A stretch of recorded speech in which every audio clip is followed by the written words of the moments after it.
안녕하세요. 이셀프 컴퍼니입니다. 오늘은 고용노동부 역량평가에서 준비가 부족한 응시가 위험한 이유에 대해서 알아보는 시간을 갖겠습니다. 지금 고용노동부라는 특정 기관에 대한 분석이지만 내가 좀 준비가 부족한데 응시를 해도 되나 고민을 하실 때에는 보편적으로 다른 기관에도 적용할 수 있는 보편적인 내용이니까 참고를 하실 수가 있습니다. 일단 고용노동부 세팅에서는 역량평가가 패스페일 방식으로 이루어지는데요. 이 방식이 상당한 방심을 초래하는 경우가 많습니다. 단순히 산술적으로 계산을 하게 되면은 패스페일 방식은 이제 패스가 50%, 페일이 50% 이렇게 되는데 나는 페일 50% 쪽에는 절대 안 들어간다 이렇게 생각을 해서 방심하는 경우가 많은데요. 이것은 지나치게 낙관적인 생각일 수 있습니다. 50%라는 것은 결코 낮은 확률이 아니거든요.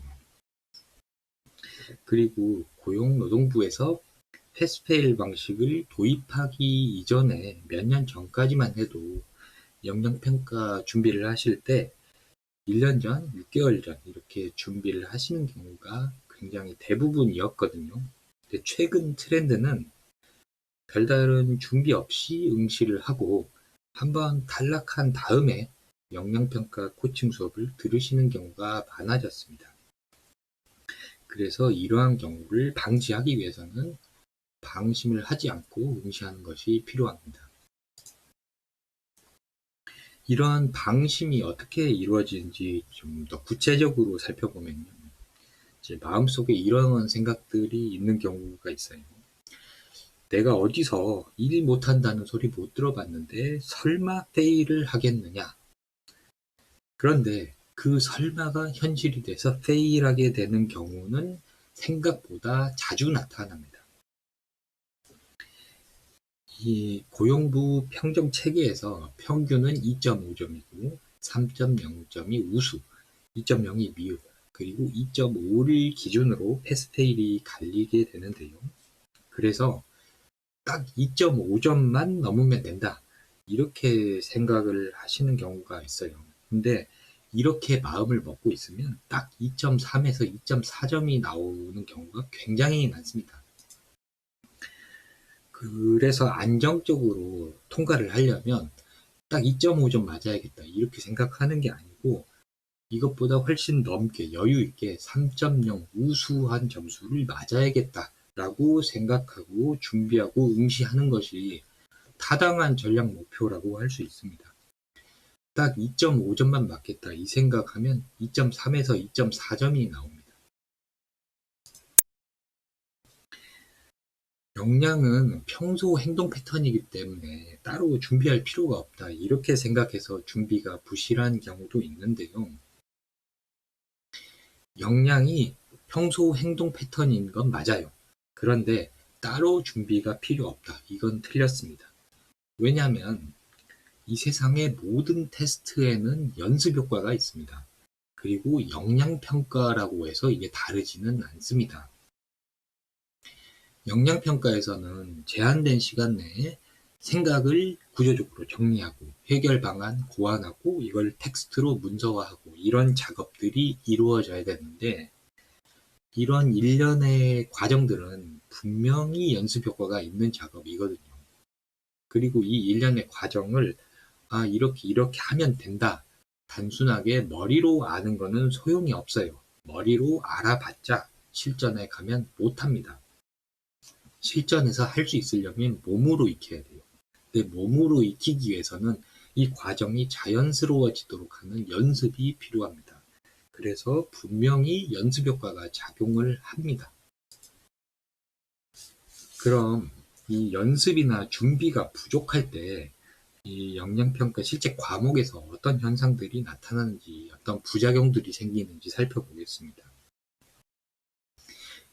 역량평가 응시해 보신 분들은 텍스트를 읽다가 이것저것 엉망진창 뭔가 본 것 같긴 한데 뒤죽박죽이다 이런 느낌을 받아보신 적들이 있으실 겁니다.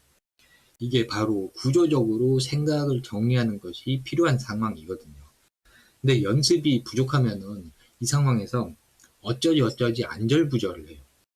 그 상황에서 시간은 자꾸 지나가고 뭘 어떻게 해야 될지는 모르겠고 당황하게 되면은 어떤 현상들이 나타나냐면 과제에 적혀 있는 현황을 받아쓰기를 해서 문서에 옮겨 적습니다. 이 거대한 백지를 메꾸고 싶어서 현황을 그대로 문서에다가 막 길게 적는 거예요. 해결 방안을 생각하는데 시간 투자가 필요한데 가뜩이나 시간도 없는데 받아쓰기에다가 많은 시간을 써버리게 되는 거죠. 그리고 해결 방안을 생각하고 고안하는 과정이 머리가 아프고 시간이 걸리면 이 주어진 시뮬레이션 상황과 상관이 없고 맞지 않는 미리 암기해 놓은 맞는 공식 같은 걸 써버리거든요. 예를 들면 MOU, 교육 홍보, TFT 협의체 이런 것들이 전형적이라고 할 수 있죠. 그러니까 주어진 상황에 맞는 문제 해결을 적어야 되는데 그거랑 상관없이 미리 암기해 놓는 것을 그냥 해결 방안 대안이라고 적는 겁니다. 근데 이거를 대안으로 적어 놓으면 이따가 평가위원 인터뷰할 때 이 TFT, MOU는 왜 할 겁니까? 무슨 목적으로 어떻게 합니까? 이런 것들을 물어보게 되거든요. 그럼 그 질문을 받았을 때 상당히 당황하게 됩니다. 그래서 연습이 안 됐을 때는 IBM OP 과목에서 이런 현상들이 나타날 수 있고요. 그리고 1대2 롤플레이에서는 어떤 부작용이 나타날 수 있냐면 IBM OP는 60분 동안 자료 파악 문서 작성을 하죠. 롤플레이에서는 40분 동안 자료 파악을 하고 문서 작성은 없습니다. 그래서 제출해야 되는 문서가 없으니까 IBM OP보다 쉽다, 부담이 덜하다 이렇게 생각을 하시는 경우가 있는데요. 이 말로 하면 된다 이렇게 착각을 하시는 경우가 있어요. 그래서 어떤 현상이 나타나냐면 이 40분 자료 파악 시간에 앞으로 20분 동안 협의를 해야 되는데 어떻게 협의할지 설득 전략을 수립을 해놓지를 않는 거예요. 말로 하면 되니까 20분 좀 있다가 민원인 1, 2 얘기 들어보고 나서 생각하자. 이렇게 유보를 해놓는 겁니다. 그런데 이것은 굉장히 위험합니다. 인바스켓 문서 작성처럼 롤플레이도 어떻게 협의하고 설득 전략을 할지를 생각해서 내 생각을 메모로 적어 놓지 않으면 20분 동안 협상을 못 합니다. 들어보고 나서 생각하자. 이렇게 유보를 해 놓으면 실제 20분 협의를 할 때 민원인 1, 민원인 2가 가만히 있질 않아요. 이 두 명한테 질질 끌려다니고 이리저리 휘둘리다가 시간이 그냥 지나갑니다. 그래서 뭐 하나 논점 조정해 보지도 못하고 20분이 그냥 휙 지나가 버리는 경우가 많습니다. 그래서 준비와 연습이 안 돼 있을 때에는 이 자료 파악 단계에서 설득 전략 수립을 안 하는 이런 이제 부작용이 나타날 수가 있고요. 네, 정리를 하자면 IBM OP 과목에서는 구조적 생각 정리, 해결 방안을 텍스트로 문서화하기 이런 과정이 필요하고 1대2 롤플레이에서는 양쪽 민원인의 입장 구축 니즈를 심층적으로 파악해서 이것을 바탕으로 설득력 있는 조정을 제시하기 이런 작업들이 필요한데요. 그럼 이런 필요한 것들이 연습을 한다고 해서 단기간에 늘 수 있는가 이런 점들이 궁금하시고 의문이실 수 있어요. 그런데 동기가 충분하다면 단기간 내에도 얼마든지 역량을 개발할 수 있습니다. 몇 개월이면 충분히 개발할 수 있는 역량입니다. 그리고 경험 삼아서 이번에 한번 시험을 응시를 해볼까 이렇게 생각하시는 경우도 있는데요. 준비가 부족한 상태에서 경험 삼아 봐봤자 경험치가 안 쌓입니다. 괜히 트라우마만 생기고요. 다음에 응시할 때 더 안 좋은 추억이 생겨가지고 더 못 봅니다. 그래서 경험 삼아 보는 것은 전혀 추천하지 않습니다. 경험치가 안 됩니다.